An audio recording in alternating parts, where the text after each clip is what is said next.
அனைவருக்கும் பிற்பகல் வணக்கங்கள். விழாவின் கதாநாயகன் முனைவர் திரு நடராஜன், தமிழ்ச்சங்க தலைவர்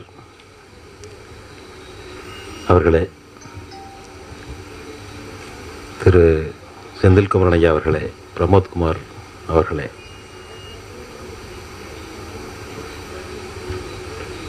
திரு சரவணன் தலைவர், ரயில்வே மென்ஸ் யூனியன் அவர்களே, திரு ராவ் அவர்களே, இந்த விழாவின் ஒருங்குபடுத்தி நடத்தி கொண்டிருக்கின்ற திரு சந்திரசேகரன் அவர்களே, திரு வரவேற்புரையாற்றிய திரு காளிதாஸ் அவர்களே, திருமதி ஜான்சிராணி அவர்களே, நன்றியுரை வழங்கவிருக்கவர் மற்றும் தொழிற்சங்க தலைவர்களே, அதிகாரிகளே, நண்பர்களே, தோழர்களே, மீண்டும் உங்களுக்கு எனது வணக்கத்தை தெரிவித்துக் கொள்கிறேன். திரு நடராஜன் அவர்கள் ஒரு படைப்பாளி, தமிழையே உயிராக நேசிக்கக்கூடியவர். இதுவரை 10க்கும் மேற்பட்ட புத்தகங்களை படைத்து தமிழன்னைக்கு மகுடம் சூட்டியிருக்கிற மகிடத்திலே விசித்திரமாக பொறித்திருக்கிறார்.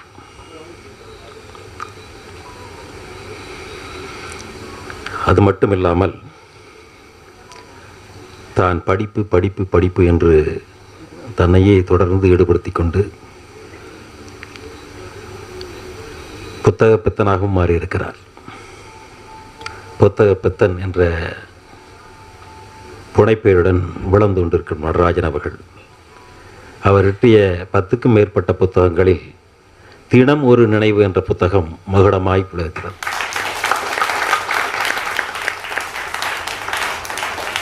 ஏனென்று சொன்னால் இதில் பல தத்துவங்களை என்னை போன்ற சாதாரண மனிதனும் கூட எளிதாக அறியும் வண்ணம் இந்த புத்தகத்திலே குறுகிய பக்கங்கள் தான், ஒரு 64 பக்கத்திலேயே முடித்து மிகச்சிறப்பான நூலை நம்மளுக்கு கையிலே கொடுத்திருக்கிறார். ஏன் அப்படின்னு சொல்கிறேன் அப்படின்னா, உங்களுக்கு எல்லாரும் தெரியும், இந்த உலகம் இறைவனின் படைப்பு அப்படின்னு நம்பிக்கிட்டு இருக்கிறவங்க 90% மேற்பட்டவர்கள். அது இல்லை, உலகம் ஒரு இயற்கையின் உருவாக்கம், அது பரிணாம வளர்ச்சியின் காரணமாக ஏற்பட்டது என்று திரு முனைவர் டாக்டர் சார்லஸ் டார்வின் 18ஆம் நூற்றாண்டிலே அவருக்கு முன்வைத்தார். அதுதான் பரிணாம வளர்ச்சி. இந்த பரிணாம வளர்ச்சியின் தத்துவத்தை முழுமையாக இந்த நூலிலே அடக்கி சொல்லியிருக்கிறார். மனிதனின் மூளை ஏதோ கடவுளின் படைப்பினால் வந்ததல்ல, இது இயற்கையினால் உருவாக்கப்பட்டது. அது பரிணாம வளர்ச்சியால் ஏற்பட்டது. பரிணாம வளர்ச்சியின் காரணமாக உயிரினங்களின் மகுடமாக நிற்கின்ற மனிதன் இந்த மூளையை பெற்றிருக்கிறான். உயிர்களின் படைப்பிலே ஒரு சிறந்த ஆறறிவு உள்ளவனாக படைத்திருக்கிறான். அதனால்தான் இவ்வளவு முன்னேற்றம். நாம் பெரும் ஒவ்வொன்றும் அணுவுமே வாழ்க்கை. நம்மளுக்கு கிடைக்கக்கூடிய பயிற்சியில் தான் நாம் மனிதர்களாக மாறுகிறோம் என்ற கருத்தை மிக அழகாக சொல்லியிருக்கிறார். எப்படி என்று சொன்னால், உங்களுக்கு தெரியும் சூழலியல். நாம் எந்த சூழலில் வளர்கிறோமோ அப்படியே உருவாகிறோம். சூழலின் காரணமாகவே மனிதன் படைக்கப்படுகிறான். அவன் எண்ணம் படைக்கப்படுகிறது, அவன் செயல்பாடு ஈடுபடுகிறது. ஒரு சிறந்த கல்வியாளனாக வருகிறான் என்றால் அவனுடைய சூழல், அவன் கல்வியாளனாக வருகிறான்.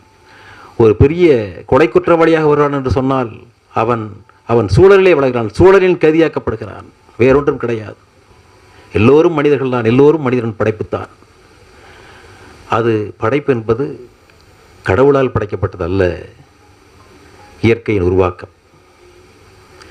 அப்படி இயற்கையாக உருவாக்கப்பட்டவன் தான் மனிதன், ஏதோ கடவுளால் படைக்கப்பட்டதல்ல என்ற கருத்தை இந்த சிறிய புத்தகத்தின் மூலம் அருமையாக விளக்கி சொல்லியிருக்கிறார். எப்படி உங்களுக்கு இயற்கை மனிதனை உருவாக்கியதோ அந்த இயற்கையின் வெளிப்பாடாக விளங்குகின்ற ஒன்றும் தான் மனிதனை மனிதனாக்குகிறது. அவன் மனிதன் எவ்வாறு இயங்குகிறான், இந்த சமுதாயத்திலே மனிதன் என்பவன் யார், என்னை தன்னை பற்றி தெரிந்து கொள்கிறான், தன்னை பற்றி தெரிந்து கொள்ள இந்த பிரபஞ்சத்தை ஒப்பிடுகிறார். இந்த விண்ணுலகில் எத்தனை நட்சத்திரங்கள் இருக்கின்றது அவர் சொல்லிவிட்டு சென்றால், 400 பில்லியன் நட்சத்திரங்களா? 400 பில்லியன் நட்சத்திரத்தை நீங்கள் எண்ணி பார்ப்பீர்களேயானால் நம்மள எந்த கோடு நாமளது அணுத்துகள்களோடு கிடையாது. அவ்வளவு சிறியவர்கள்.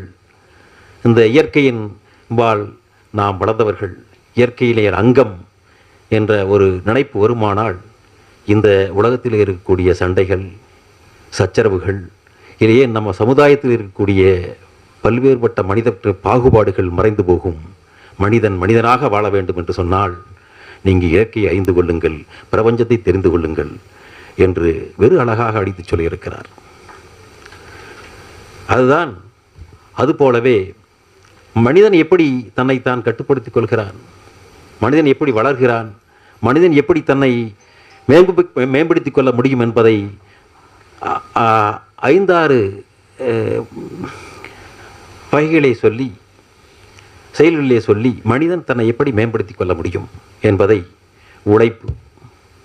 உழைப்பால் மனிதன் சிறப்படைகிறான், உழைப்பால் மனிதன் தன்னைத்தானே அறிந்து கொள்கிறான், உழைப்பால் மனிதன் பண்படுகிறான், உழைப்பால் மனிதன் பிறரையும் நேசிக்க கற்றுக்கொள்கிறான், உழைப்பால் மனிதன் உலகத்திலே உழைப்படைப்புகள் எல்லாம் சமம் என்பதை தெரிந்து கொள்கிறான் என்ற எல்லா விஷயங்களையும் உழைப்பின் பின்கொண்டு அவர் விளக்கி இருக்கிறார்.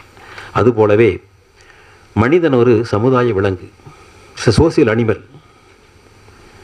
மனிதன் தனி மனிதனாக இருந்தான் என்று சொன்னால் அவன் இந்த அனுபவங்களை பெற்றிருக்க முடியாது, அனுபவங்களை தான் அனுபவித்திருக்க முடியாது. தான் பெற்றதை பிறருக்கு பகிர்ந்து கொள்வதன் மூலம், தான் பெற்றதை தான் பிறரோடு செயலாற்றிக் கொள்வதன் மூலம் தான் மனிதனாக மாறுகிறான் என்பதை அவர் இந்த புத்தகத்திலே சிறப்பாக சொல்லியிருக்கிறார். அந்த மனித உறவு தான் மனிதனை செம்மையாக்குகிறது.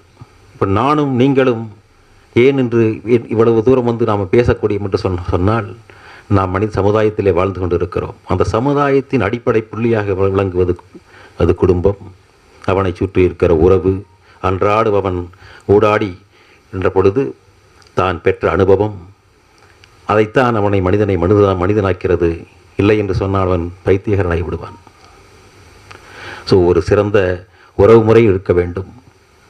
தான் மனிதனாக இருக்க வேண்டும் என்றால் தன் குடும்பத்தை நேசிக்க வேண்டும், மனிதனை நேசிக்க வேண்டும், பற்றோடு இருக்க வேண்டும் என்பதையும் தான் உறவு என்ற அதிகாரத்திலே திட்டமிட்டு சொல்லியிருக்கிறார்.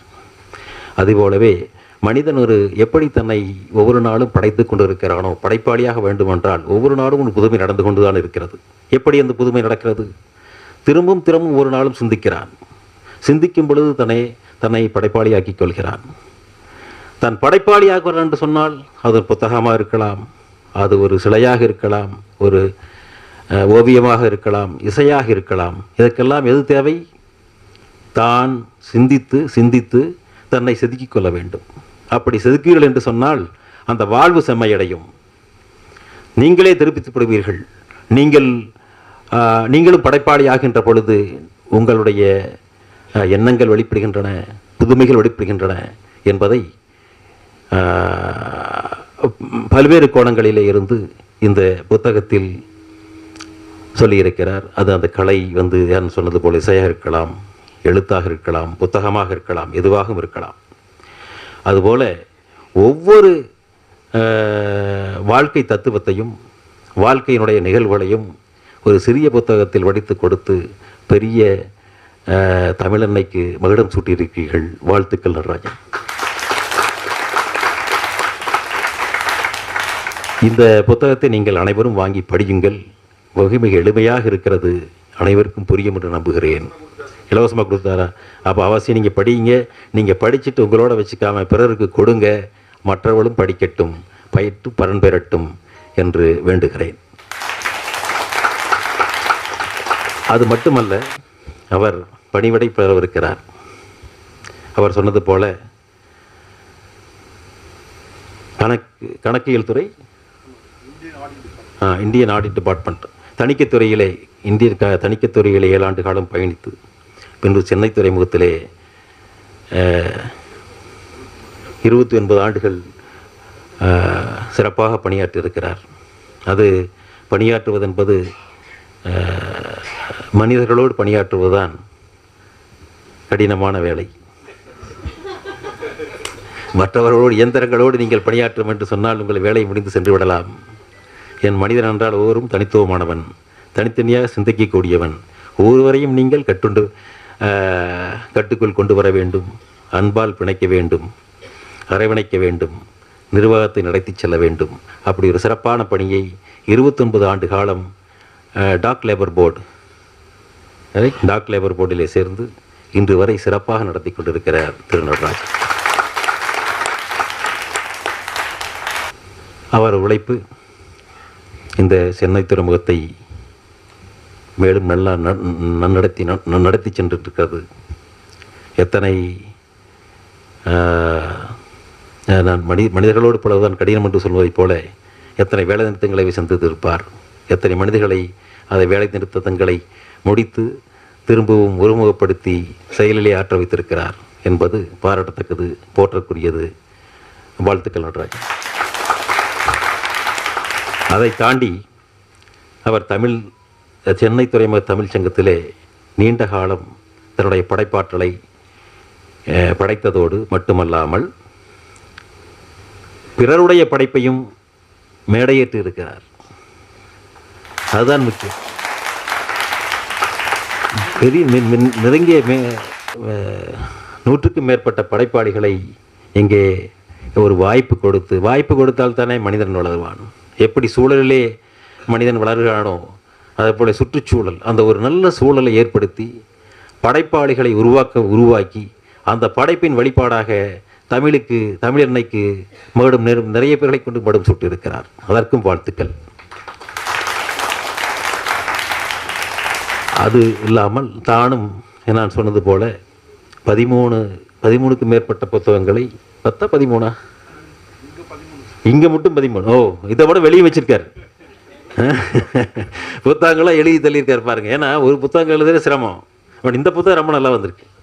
மற்ற புத்தகங்கள், அதாவது இது வரைக்கும் நம்ம வெளியிட்ட தமிழ் சங்கத்தில் வெளியிட்ட புத்தகங்களை விட இந்த புத்தகம் உங்களுக்கு நல்ல தெளிவான முதிர்ச்சி, அவருடைய உழைப்பையும் முதிர்ச்சியும் காட்டுகிறது.